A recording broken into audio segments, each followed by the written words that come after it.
So this month is actually Mental Health Awareness Month, which is a perfect time to really create conversation.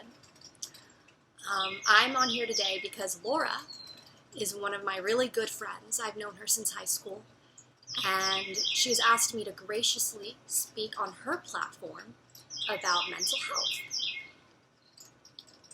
First, I just want to be completely transparent. I have taken about 15 to 20 videos already. I do not know how I want to organize my thoughts. I'm extremely anxious. I'm sweating. So I just wanted to be honest with y'all.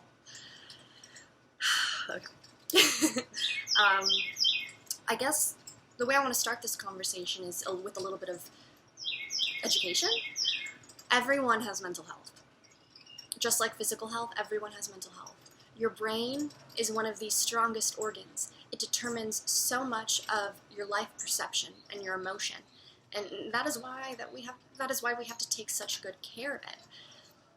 Not everyone will be diagnosed with a mental illness in their lifetime, but 1 in 5 people will be. So that is a very impressive statistic. I myself struggle with mental illness. I have had really bad anxiety since I was a little girl. I recently struggled with depression within the last couple of years, and anorexia as well. I think what I want to just touch on a little bit are the symptoms. I think a lot of people have anxiety. When someone has permanent anxiety, it's called general anxiety disorder. And some of the symptoms that are most common with general anxiety disorder are excessive sweating when you're nervous, excessive movement in your body, tight, sore muscles, constantly feeling like you have to be busy and overactive. And I feel like so many people exhibit these symptoms and they don't recognize that they deal with anxiety. And there are so many amazing, healthy ways to maintain and take care of your anxiety that you're experiencing in your body. I like to play music. Pets are wonderful. Art is wonderful. Meditation. Yoga is absolutely incredible for your mind and your body. And need be medication, counseling, therapy, physician's appointments, nutritionist's appointments. I have dealt with it all. It takes a lot of work. But let me tell you, I was not myself when I was struggling with my mental illnesses. And you aren't when you're letting your mental illnesses consume you. You're not your mental illness. So you have to learn to just take that voice inside your head and say, hey, I see you and I hear you, but I'm not going to give you any attention and I'm not going to give you any power because I'm bigger than that. And I know how to take care of myself.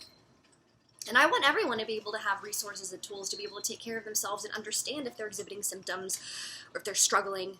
And one of the best tools that I really like is Mental Health America screening tool. So Mental Health America is a nonprofit organization nationwide that advocates for mental health. And they have a screening tool. It's an exam that takes 20 to 30 minutes, and it'll ask you all these different kinds of questions about your feelings and behaviors and how you exhibit them during certain times, and the results will let you know what you might be experiencing in terms of mental illness or struggling with mental health. And that's kind of the first step to kind of help let yourself know, okay, wait, I might have really bad anxiety. Maybe I should start seeing a counselor. Wait, I think I might be a little bit depressed. I need to reach out for help. Or wait, I feel really unstable lately. I feel like I might be bipolar. So that screening tool I really, really like. And another thing that Mental Health America has, which I've downloaded, is their pamphlet, Act Before Stage 4. And the idea is that they're getting people to recognize their behaviors, their symptoms, diagnose themselves, and treat themselves before it gets to the point that it's too late, before stage 4, before they have to go inpatient for several months, before it destroys their life. We're trying to help and educate people beforehand. The pamphlet talks all about different types of behaviors, strategies, techniques, challenges you'll face. It's very informative, has really helpful illustrations and art along with it. Very simple to understand. You can download it off of their website and print it out. I highly recommend that. Another nonprofit organization I really like is NAMI, the National Association for Mental Illness. So this association focuses more on mental illness, and I think that that is fantastic because I truly feel that there is a lot more stigma surrounding mental illness than there is around mental health. So NAMI focuses much more on mental illnesses themselves. They have wonderful social media as well. I follow their Instagram page. They are very proactive, very interactive, very informative, and the feed is overall pleasant to look at. So it's not overwhelming, it's not difficult, it's not unpleasant.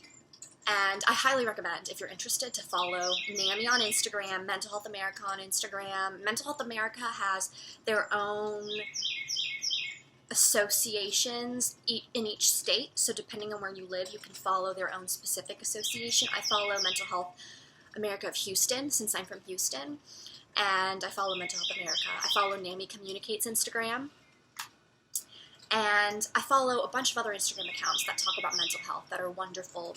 One of my favorites is How Mental, just the name. They have really great images, arts, and graphics that talk about mental health and mental illness that are really relatable, really funny. And I also love self-care Instagram accounts. You can look up the hashtag or search the account on Instagram and it comes up. And what I've come to do with my own Instagram feed is I've designed it to where the only thing I see in my feed are things that are healthy for me and positive for me and reinforce healthy behaviors. So I've followed a bunch of accounts that focus on mental health, and now when I scroll through my feed, the majority of what I see is information about mental health and mental illness, which is really, really great, for me at least. Maybe it's not for everyone. But you can go ahead and unfollow any other toxic accounts that you think are advocating inappropriate behaviors and just clean out your feed, because I think that's one of the best ways to maintain your mental health. There is definitely stigma around mental illness, like I talked about. I feel like stigma surrounds certain mental illnesses more than others. I feel like anxiety and depression have been discussed heavily within the last 5 to 10 years, and I am absolutely over the moon about it. That is fantastic, and really, more people are coming to understand anxiety and depression. I do feel that there is more stigma that surrounds eating disorders, bipolar disorder, PTSD. I feel people don't quite understand yet, and because they don't understand, they have these preconceived perceptions that have been shared through the media that are incorrect, not accurate.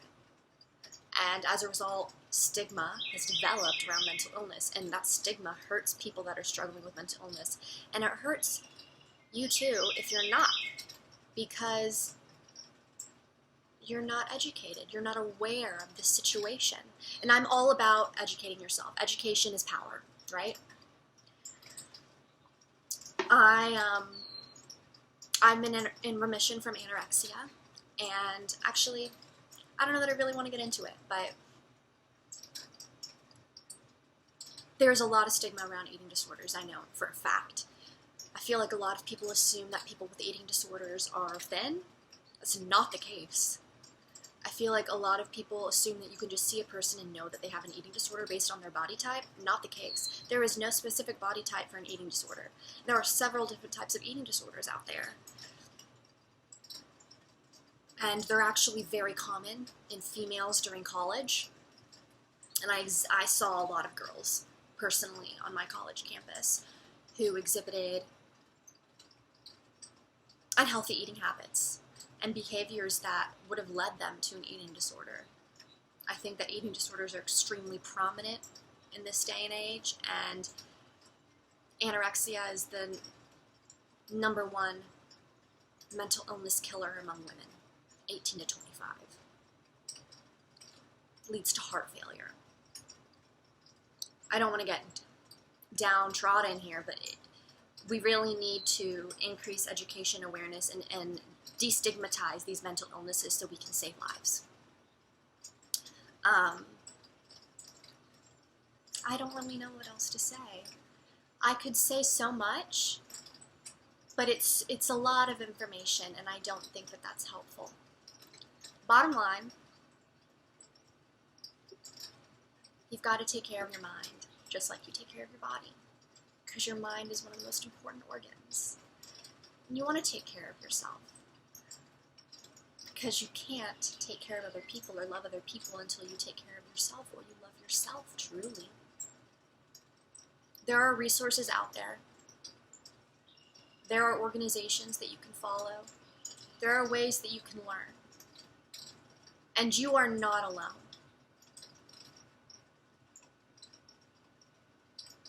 If you have any questions, concerns, or just want to talk, genuinely feel free to reach out.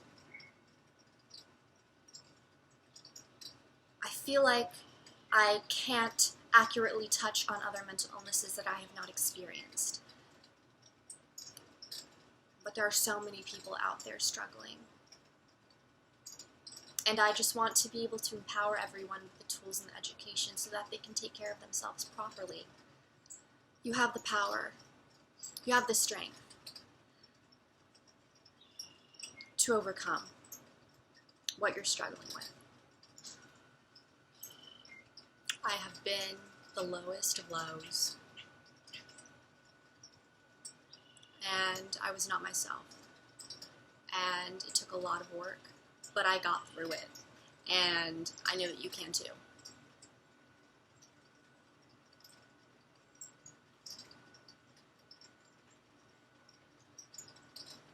I feel like I'm not a justifiable representation of everyone that's struggling with mental health. It is so much worse for people in the LGBTQ community, and it is much more difficult for minorities because they, within their own communities, deal with a lot more stigma and discrimination, and they don't have the same amount of tools and resources.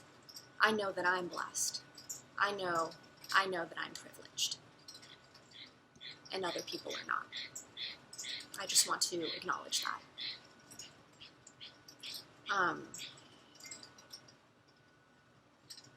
I love every single one of you, and I wish you all the best. Health, happiness, everything. And you can do it, and you're not alone, I promise you. And reach out if you need help, because there are people there that care and want to help you, I promise. And I think big things are to come.